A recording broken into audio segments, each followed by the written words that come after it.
하나님의 말씀은 요한복음 12장 12절로 16절입니다. 그 이튿날에는 명절에 온 큰 무리가 예수께서 예루살렘으로 오신다는 것을 듣고 종려나무 가지를 가지고 맞으러 나가 외치되 호산나 찬송하리로다 주의 이름으로 오시는 이 곧 이스라엘의 왕이시여 하더라. 그러나 예수는 한 어린 나귀를 만나 그 위에 타셨으니 이는 기록된 바 시온 따라 두려워하지 말라 보라 너의 그 왕이 나귀 새끼를 타고 오신다 함과 같더라. 그의 그 제자들은 처음에 이것들을 깨닫지 못하였다가 예수께서 영광을 얻으신 후에야 이것들이 예수께 대하여 기록된 것임과 사람들이 예수께 이것들을 한 것임이 생각났더라.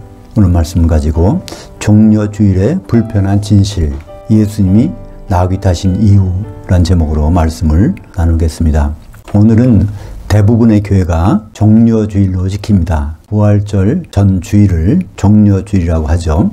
종려주일은 주님이 AD 30년 6월달 닷새 전날 예수께서 예루살렘에 입성하실 때 이스라엘 백성들이 그들의 왕이 오시는 줄 알고 종려가지를 흔든 데서 유래합니다. 그러나 똑같은 사람들, 이스라엘 백성들이 닷새 후에 덜 변합니다. 그들은 그분이 예수께서 자기들이 원하는 메시아가 아님을 알았기 때문이죠. 그리고 빌라도에게 말합니다. 그를 십자가에 못 박게 하소서. 가이사 외에는 우리에게 왕이 없나이다. 요한복음 19장 15절에 이렇게 말하는 것입니다.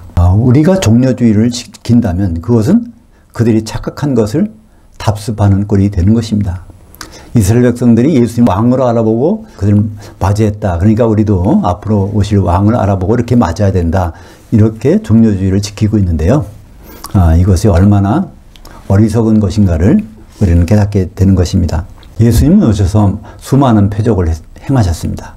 그 중에서도 요한복음에는 대표적인 7개 표적을 기록하고 있죠. 첫째는 가나 혼인잔치에서 물로 포도주를 변하게 하신 것. 두 번째는 왕의 신하를 고쳐주신 것. 세 번째는 뭘까요?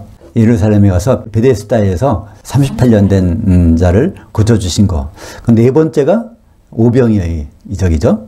그 다섯 번째가 이제 무리를 걸어서 사도들에게 오신 것. 그 다음에 날 때부터 안 못 보는 시각장애자를 고쳐주신 것. 그 다음에 일곱 번째가 죽은 나사로를 소생시키신 것. 그래서 7가지가 대표적인 표적이라고 그러는데요. 사실은 제일 중요한 표적이 있습니다. 우리가 표적이라고 생각하지 않는 건데 그건 예수님이 말씀하셨어요. 너희들이 나보고 하늘에서 내려오는 표적을 보여달라고 하는데 나는 요나 표적밖에는 너희들에게 더 이상 보여줄 게 없다. 마태복음 12장 40절에 보면 요나가 밤낮 사흘 동안 물고기 뱃속에서 있었던 것 같이 인자도 밤낮 사흘 동안을 땅속에 있으리라. 이것이 내가 보여줄 수 있는 마지막으로 큰 표적이다. 이렇게 말씀하시죠. 여기에 특별히 사흘밤 사흘낮이라고 기록되어 있습니다. 요나서 1장 17절에도 사흘밤 사흘낮, 또 마태복음에도 사흘밤 사흘낮, 그러니까 총 72시간을 땅속에 있다가 나오겠다고 하신 말씀이 예수님의 가장 큰 표적이라는 것이죠. 그렇다면 예수님은 언제 부활하셨을까? 예수님이 행적은 이스라엘의 7절기로 나온다고 되어 있죠. 레위기 23장에 보면 거기에 11절에 그 말씀이 있습니다. 처음에 6월절이 있고 그 다음에 무교절이 있고 그 다음에 초국절이 있는데 처음 곡식단을 흔드는 날이 언제일까요? 무교절 기간 중에 안식일이 돌아오면 안식일을 마치자마자가 바로 곡식단을 흔드는 날입니다. 그렇다면 정규 안식일은 언제죠? 유대인들은 금요일 저녁부터 토요일 저녁, 그러니까 금요일 저녁 6시부터 토요일 날 저녁 6시가 안식일인데 그것이 지나자마자 곡식단을 흔들어야 됩니다. 그러니까 예수님이 부활하신 날은 토요일 저녁 6시입니다. 일요일이 아니라 토요일 저녁 6시예요. 나중에 거기 무덤에 아무도 없지 않습니까? 그렇다면 예수님이 매장되신 시간은 언제일까요? 그부터 72시간 전이니까 토요일 6시부터 72시간 전에는 계산할 필요도 없죠. 그냥 수요일 저녁 6시입니다. 그러니까 수요일 저녁 6시에 무덤에 들어가시려면 언제 십자가에 달리셨을까요? 수요일 날 오전 9시 십자가 달려서 3시에 운명하시고 그 시체를 가져다가 이제 장사하는 시간까지 합하면 저녁 6시가 되는 것이죠. 그러니까 한마디로 수요일 날이 6월절이고 그날 십자가 달리신 것입니다. 그렇다면 예루살렘에 입성하신 날이 언제일까요? 닷새전입니다. 요한복음 12장 1절에 보면 예수님이 6월절 엿새 전에 베다니에로 들어가셨다고 했습니다. 근데 그날 저녁에 만찬이 있었어요. 그 만찬장에서 베다니 마리아가 예수님께 향기름을 붓지 않습니까? 그것이 바로 6월절 닷새전입니다. 그죠? 6월절 닷새전. 그러니까 6월절 닷새전에 무슨 일이 있어야 되죠? 출애굽기 12장 3절에 보면 6월절 어린 양은 그냥 붙잡아다가 죽이는 게 아니라 반드시 닷새전에 그 지정해서 4일 동안 점검을 한 다음에 흠이 없으면 6월절 때 잡는 것입니다. 그래서 오늘 12장 12절에 보면 그 이튿날에는 이렇게 나왔습니다. 오늘 12장 12절은 그 이튿날은 언제일까요? 6월절 닷새전입니다. 6월절 엿새전날 오셔서 그날 밤부터 6월절 닷새전이 되는 겁니다. 그 유대인들은 저녁 6시부터 다음날 저녁 6시까지가 하루니까 요한복음 12장 12절도 6월절 닷새전인 것입니다. 그러니까 그럼 정확하게 주죠? 6월절 닷새전에 예수님이 예루살렘으로 올라가신 것입니다. 왜 가셨을까요? 사람들에게 이제 시험을 받으러. 첫째는 내가 율법에 정한 대로 6월절 닷새전에 지정된 어린 양이라는 걸 선언하러 가신 것입니다. 그 다음에 이제 4일 동안 점검을 받으시고 6월절 날, 수요일 날 십자가에 달리십니다. 그것만 봐도 온 교회가 일요일 날 종료주의를 지킨다는 것은 이상한 날 지키는 거죠. 물론 뭐 날짜가 중요하냐 할 수도 있지만 어떤 사람이 생일날 하면 생일 축하러 그날 가야지 다음 날이라 그 다음 날 가갖고 생일 축하한다면 그거 이상하지 않습니까? 이 세상의 일도 그런데 주님의 일은 반드시 때가 있고 날짜가 있는 것입니다. 호산나는 6월절이 아니라 마지막 절기에 장막절에 부르던 찬송입니다. 호산나라는 뜻은요, 이제 구원하세요 그런 뜻이에요. 구원해 주세요 그런 뜻입니다. 우리 최종 구원은 무엇일까요? 영의 구원은 거듭나는 것은 구원의 시작이고 마지막은 혼의 구원, 주님과 혼잔치에서 결혼하는 것이 최종적인 구원입니다. 그러니까 장막절에 부르는 찬송이 맞죠? 시편 118편 25절. 유대인들은 1년에 한 번씩 장막절에 시편 118편을 불렀다고 합니다. 25절에 보면 여호와여 구하옵나니 이제 구원하소서. 이것을 히브리 말로 하면 호산나입니다. 호시아나. 이제는요 히브리 말로 나입니다. 영어에도 나오고 보면 이제잖아요. 나오. 그러니까 나가 이제고요. 구원하소서는 호시아. 그러니까 호시와 나 이제 구원하소서. 여호와여 우리가 구하옵나니 이제 형통하게 하소서. 핫질리아 나 지금 우리를 형통케 해주세요. 그래서 최종적인 장막절에 장막절마다 불렀던 것입니다. 또 종려라 가지도 다른 때 흔들면 안 됩니다. 율법에 의하면 반드시 언제요? 장막절에 흔들게 되어 있습니다. 레위기 23장 40절에 장막절 첫날에는 너희가 아름다운 나무의 실과와 종려나무 가지와 무성한 나무 가지와 시내버들을 취하여 너희 하나님 여호와 앞에서 이래 동안 즐거워하게 할 것이니라. 여기에도요 히브리 문법에 의하면요 바브 플러스 완료형이에요. 반드시 이렇게 하도록 하나님께서 이렇게 하시겠다는 것입니다. 원래 문장의 형식으로 보면 창세기 2장 24절과 같은 형식의 문장입니다. 남자가 부모를 떠나 그의 아내 앞에서 한 몸이 되도록 반드시 나는 하고야 말리라. 이것도 마찬가지로 레위기 23장 40절도 반드시 종려가지를 들고 흔들면서 즐거워하도록 내가 그렇게 하되겠다. 그것이 여기에 이제 선언인 것입니다. 하나님의 이 뜻과 그 선언을 무시하고 엉뚱하게 6월절 날 가서 종려가지고 흔들면은 우리들은 그냥 적당히 생각하겠지만 하나님은 참 기분이 언짢으시겠죠? 종려나무는 히브리 말로는 타마르라고 합니다. 타마르. 여기에서 다말이라는 사람 나오죠? 유다의 며느리 다말. 그 다말. 그리고 헬라어로는요, 페닉스라고 합니다. 페닉스, 푸헤닉스인데 이것이 영어로 피닉스라고 그러죠? 피닉스란 말 들어봤습니까? 불사조라. 그게 원래 고대 이집트와 그리스에서 불사조라는 새의 명칭이라고 합니다. 그러니까 그 새는 400년 내지 1000년 동안 사는데 자기를 불태워서 죽이는 재에서 다시 살아나는 새. 그것을 불사조. 그 불사조가 그럼 어떤 의미인지는 우리는 쉽게 알 수 있죠. 페닉스라는 것은 승리와 기쁨의 상징입니다. 그러니까 장막절 때만 이렇게 기쁨이 있는 거예요. 레위기 23장에 나오는 7개의 절기를 쭉 보세요. 어디에 기쁘고 즐겁게 하라는 얘기가 있는가? 장막절 때 종려가지 들고 기쁨의 찬송을 부르는 것이 나오는 거죠. 이 종려가지 들고 기쁨의 찬송 부르는 것이 요한계시록 7장 9절과 10절에 나오는 것입니다. 이스라엘 일곱절기는 예수님의 행적이죠.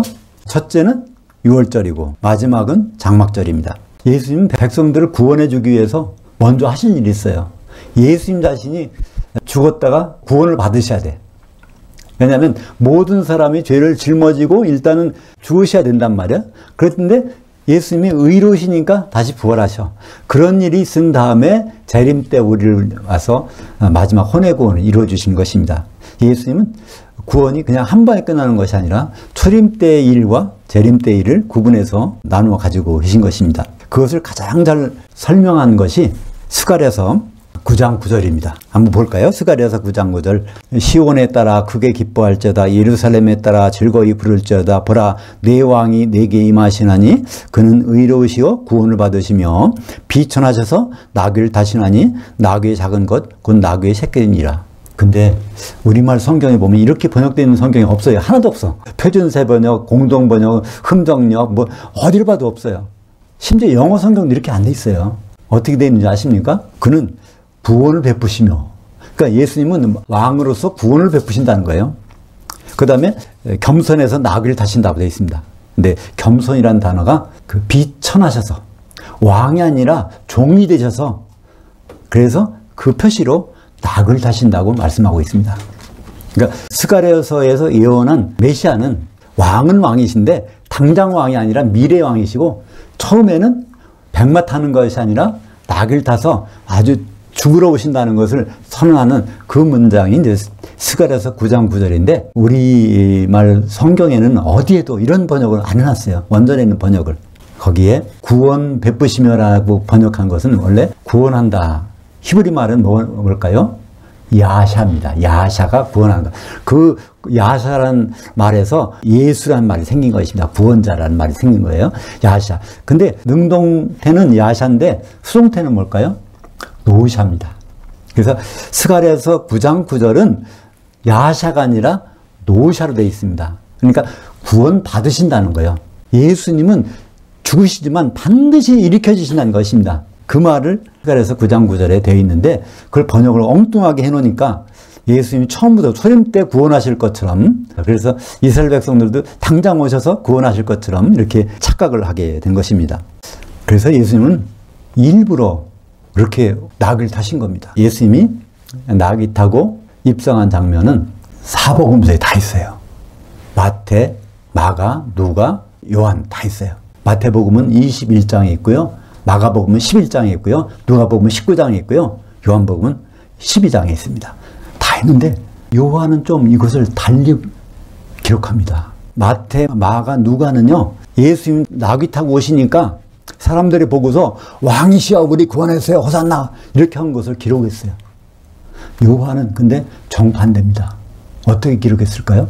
한번 보죠. 12절부터 14절까지 보겠습니다. 본문을. 그 이튿날에는 명절에 온 큰 무리가 예수께서 예루살렘에 오신다는 것을 듣고, 그러니까 예루살렘에 있는 사람들이 저 베다니에서 그분이 오신대, 이리 오신대 이렇게 하는 겁니다. 그러니까 그분이 아주 메시아로 오시나 봐 이렇게 생각한 거죠. 그래서 13절에 종려나무 가지를 가지고 맞으러 나가 외치되 호산나 찬송하리로다 주의 이름으로 오시는 이 곧 이스라엘의 왕이시여. 그러니까 왕이 오실 거다 이렇게 생각한 겁니다. 우리를 식민지에서 로마의 압제에서 우리를 독립시켜줄 그분이 오시나 보다 이렇게 한 것입니다. 근데 요한복음 12장 14절 볼까요? 그러나 예수는 한 어린 나귀를 만나 그 위에 타셨으니. 그러니까 뭐가 먼저죠? 백성들이 왕이시여라고 헌거하고 예수님이 나귀 탄 거는 나중 일입니다. 너희들 그렇게 나를 오해하지 마. 나는 지금 왕으로 온 게 아니야. 나는 죽으러 왔어. 거기다가 그러나 그래서 예수님이 그걸 하신 것입니다. 그들이 오해하지 못하더라. 스가랴서에 있는 그 말을 잘 들어봐. 스가랴서 9장 9절에 있는 말씀 그게 아니잖아. 너희들은 그걸 왜 오해하고 있느냐. 그 말씀이죠. 나는 일단 죽었다가 부활해야 돼. 그리고 나는 왕으로 온 건 지금이 아니라 다시 재림할 때야. 그 말을 이제 기록하고 있는 것입니다. 그 뒤에 15절 그 말씀 있죠? 기록된 바 시온 따라 두려워하지 말라. 너의 그 왕이 나귀 새끼를 타고 오신다 한 것 같더라. 그러니까 이번에는 왕이 아니라 나귀를 타고 온다는 거예요. 나귀는 사람이 원래 타는 게 아닙니다. 부등이 탈 수도 있지만 나귀는 짐짝 운반하는 거예요. 어떤 물건 운반하는 겁니다. 얼마나 낮아지셨으면 물건 운반하는 나귀에 타고, 그것도 한 번도 짐 운반해 보지 않은 새끼 나귀에다가 타고 오셨겠습니까? 얼마나 낮아지셨으면. 그러니까 16절 한번 결론부터 볼까요? 제자들이 어떻게 생각했는지. 그의 제자들은 처음에 이것들을 깨닫지 못하였다가, 그러니까 스가랴서에 있는 말씀을 그들이 몰랐다는 겁니다. 왕은 오시는데 왜 나귀를 탈까? 왜 구원을 왜 받아야 될까? 구원해 줄 분이 그걸 몰랐다가 예수께서 영광을 얻으신 후에야 이것들이 예수에 대해서 기록된 것임과 사람들이 예수께 이것들을 한 것임을 생각났더라. 그러니까 요한복음이 복음서 중에서 맨 나중에 기록한 거잖아요. 그러니까 마태가 기록한 것과 마가가 기록한 것과 누가가 기록한 것, 그것이 조금 이상해. 근데 이거 보니까 사도 요한이 이것을 바로잡아 주는 겁니다. 그렇다면 이스라엘 백성들은 왜 메시아를 보고 실패했을까요? 그들은 그 현실에서 메시아를 추구했기 때문에 그렇습니다. 우리 메시아는요, 현실의 문제를 만족시켜 주시는 분이 아닙니다. 우리 예수님은 부활 때 오시는데 그때는 우리도 영의 몸으로 있고 그분을 만나고 그 다음부터 이루어지는 그 세계를 위해서 주님 오십니다. 우리는 결국은 어떻게 될까요? 결국은 죽었다가 끝나는 것이 아닙니다. 반드시 부활해야 되죠. 고린도전서 15장 19절 볼까요? 만일 그리스도 안에서 우리의 바라는 바가 다만 이 세상의 삶뿐이면 모든 사람 가운데 우리가 더욱 불쌍한 자이리라. 사실 우리가 점점 이렇게 되죠. 우리는 이 세상에다 더 많은 시간을 소비하고 생각을 다 뺏기잖아요. 왜냐하면 우리가 장수하게 돼서 우리가 살 날들이 점점 늘어나요. 의학이 발달하고 여러 가지 환경이 좋아지니까 그 많은 시간을 죽기 전에 우리가 잘 지내야 된다. 거기에다가 시간을 다 쓰고 있는데 그렇게 쓰고 있다면 우리는 참 불쌍한 자라는 거야. 왜냐하면 예수님 오실 때부터 펼쳐질 그 많은 시간에 우리는 큰 낭패를 당할 수 있기 때문입니다. 바로 유대인들이 생각도 그렇지 않습니까? 내세가 아니라 현세에서 메시아를 만나서 우리가 좀 떵떵거리고 살아보자. 그것이 그들이 소망했기 때문에 주님의 말씀을 깨닫지 못했던 것입니다. 성경에서 부활은 육신의 몸이 영의 몸으로 변화되는 것입니다. 그래서 부활은요, 모든 사람이 합니다. 기독교인들은 첫째 모든 사람이에요. 죽은 사람은 물론이고 산 사람도 부활합니다. 왜냐하면 영의 몸으로 바뀌는 것이 부활이기 때문에 그렇습니다. 근데 부활이 순서가 있어요. 첫째, 둘째, 셋째가 있습니다. 그것이 가장 잘 나와 있는 것이 고린도전서 15장 23절부터 24절입니다. 제일 첫 번째 부활은 누구죠? 예수님. 예수님이 십자가에서 달리시고 죽으셨다가 부활하실 때 영의 몸으로 부활하셨습니다. 지금까지 영의 몸으로 부활하는 사람은 예수님 한 분밖에 없어요. 앞으로도 없습니다. 언제까지 없을까요? 예수님 오실 때까지는요, 영의 몸으로 부활하는 사람이 한 분밖에 없습니다. 근데 예수님 오시면 그때 그리스도 안에서 죽었던 사람들, 그죠? 그리스도 안에서 살았던 사람들, 그리스도 안에 있는 사람들이 부활합니다. 그 마지막에는 언제입니까? 예수께서 그의 왕국을 아버지께 바칠 때, 언제죠?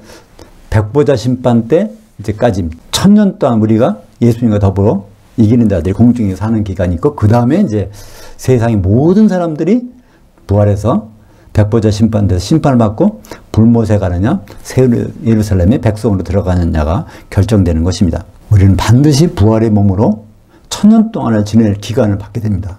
그 1000년 동안을 예수님과 더불어 천년왕국에서 통치하며 사느냐, 예수님과 떨어져서 지옥에서 지냈느냐, 그것은 반드시 있는 일이 되는 때에 예수님은 나귀가 아니라 백마 타고 오십니다.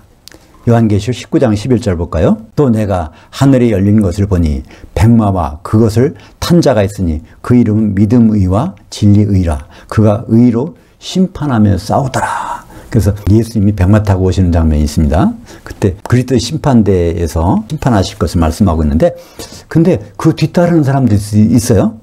요한계시록 19장 14절에 하늘에 있는 군대들이 희고 깨끗한 세마포옷을 입고 백마를 타고 그를 따르더라. 이게 누굴까요? 이게 영적인 군대, 예수님과 더불어 심판하러 오는 영적인 군대, 사도들이죠. 사도들이 뒤따라오는 것을 볼 수 있습니다. 그것을 마태복음 19장 28절에 어떻게 말씀하고 있죠? 세상이 새롭게 되어 인자가 자기 영광의 보좌에 앉을 때 나를 따랐던 너희도 12보좌에 앉아 이스라엘 12지파를 심판하리라. 이스라엘 12지파는 영적인 이스라엘 12지파, 기독교인들입니다. 기독교인을 12사도가 심판한다는 것입니다. 어떤 것을 심판할까요? 우리가 죄 졌는지 안 졌는지 그거 볼까요? 아닙니다. 그건 나중에 백보자 심판 때 가서 볼 일이고, 심판은 중매쟁이가 심판하는 것이니까 혼준비가 됐는지 안 됐는지 그것을 보는 것이 사도들이 심판하는 내용이 아니겠습니까? 고린도후서 5장 10절에 보면 이는 우리가 사도들이 반드시 그리스도의 심판대 앞에 나타나게 되어 성도들 각각이 선악간에 그 몸으로 행한 것을 따라 받게 하려 함이라. 이 선악의 기준, 하나님께 선한 것이 무엇인가, 그것을 했느냐 그렇지 않았느냐에 따라서 심판을 하겠다는 겁니다. 하나님의 선은 어디 나오죠? 창세기 2장 18절에 이 아담이 혼자 사는 것이 내게 참 선하지 아니하니 돕는 배필을 지으리라. 바로 아담의 돕는 배필. 아담은 그리스도의 모형이고 하와는 교회의 모형입니다. 그러니까 교회가 되는, 한 신부가 되는 그것을 준비하는 것이 하나님이 가장 선하게 여기시는데, 그것을 했는지 안 했는지를 그리스도 심판대에서 사도들을 시켜서 심판하시겠다는 겁니다. 중매쟁이 시켜서 중매한 대로 준비했는지 안 했는지를 심판하시겠다는 것입니다. 사랑하는 여러분, 이제 모든 것에 진실이 드러났습니다. 종려가지를 흔드는 날은 일요일이 아니라 금요일이었고, 성금요일이라고 지키는 굿 프라이데이, 그것은 금요일이 아니라 수요일이었으며, 예수님이 분명히 수요일날 십자가 달리셨습니다. 그리고 부활은 주일날 오신 것이 아니라 토요일날 저녁 6시에 하셨습니다. 이 날짜를 기억하는 것도 중요하지만 그 날짜보다 더 중요한 것은 무엇일까요? 6월절 닷새 전에 이스라엘 백성들이 종려가지를 흔든 것은 결코 우리가 본받아서는 안 될 것이라는 것입니다. 그 일을 보고 반면교사 삼아서 우리는 절대로 이렇게 착각하지 말아야지. 6월절 종려가지 들고서 예수님 왕으로 오신다, 이게 착각하지 말아야지. 언제 우리는 종려가지 들고 그분을 환영하며 맞을까요? 반드시 장막절에, 레위기 23장 40절에 보면 장막절에 즐거워하면서 종려가지를 흔들게 되어 있는 것입니다. 이런 마지막으로 클라이맥스, 성경의 클라이맥스 장면 한번 보실까요? 요한계시록 7장 9절에서 10절까지. 이 일들 후에 내가 보니 각 나라와 족속과 백성과 방언에서 아무도 능히 셀 수 없는 큰 무리가 나와 흰옷을 입고, 우리는 여기서 흰옷을 입고 있다는 것은 이기는 자들이라는 것을 알 수 있습니다. 요한계시록 3장 5절에 보면 이기는 자들에게는 흰옷을 입혀준다고 그랬으니까요. 또 손에 뭘 들었어요? 종려가지를 들고. 종려가지는 아무 때나 드는 게 아니라 장막절에만 들게 돼 있는데, 그때 그러니까 성경에 신약 성경에 보면요, 종려가지 드는 것이 어디 나올까요? 요한복음과 요한계시록밖에 없습니다. 다른 복음서에도 없어요. 다른 복음서에 종려가지 들었다는 말이 없어요. 요한복음에만 종려가지 들었다는 것을 나타내고 있습니다. 그러니까 요한복음에 이스라엘 백성들이 들었던 종려가지는 잘못 들은 거고, 요한계시록에 이기는 자들이 들은 것은 그건 제대로 된 것입니다. 그 보좌 앞과 어린 양 앞에 서서 큰 소리로 외쳐 이르되 그 구원이, 호산나 하는 그 구원, 호시아나 지금 구원해 주셔서 하는 그 구원이 보좌에 앉으신 우리의 그 하나님과 그 어린 양에게 있도다 하니. 그래서 호산나는 무슨 뜻이라고 했죠? 이제 당장 구원해 주세요. 이 구원이 언제 이루어지냐면 요한계시록 7장에 나오는 흰옷을 입고 종려가지 흔들 때, 그때 구원을 찬송하는 것입니다. 주님 오실 때 추임 장막절 혼인만찬에서 이긴 자들이 종려가지를 흔드는 모습이 요한계시록 7장 9절부터 10절까지 그 내용입니다. 우리가 끝까지 주님의 일들을 주목하여 그날에 공중에서 종려가지를 흔드는 이기는 자들이 다 되시기를 축복합니다. 기도하겠습니다. 하나님 아버지, 1995년 전 금요일 날 종려가지를 흔들던 이스라엘 백성들을 생각해 봅니다. 주님은 분명히 종려가지를 들고 즐거워하게 해주시겠다고 했는데, 그날은 장막절이고 우리 모두가 흰옷을 입고 종려가지를 들고 호산나를 찬송하는 그 현장에 있게 인도하여 주시옵소서. 예수님 이름으로 기도합니다. 아멘.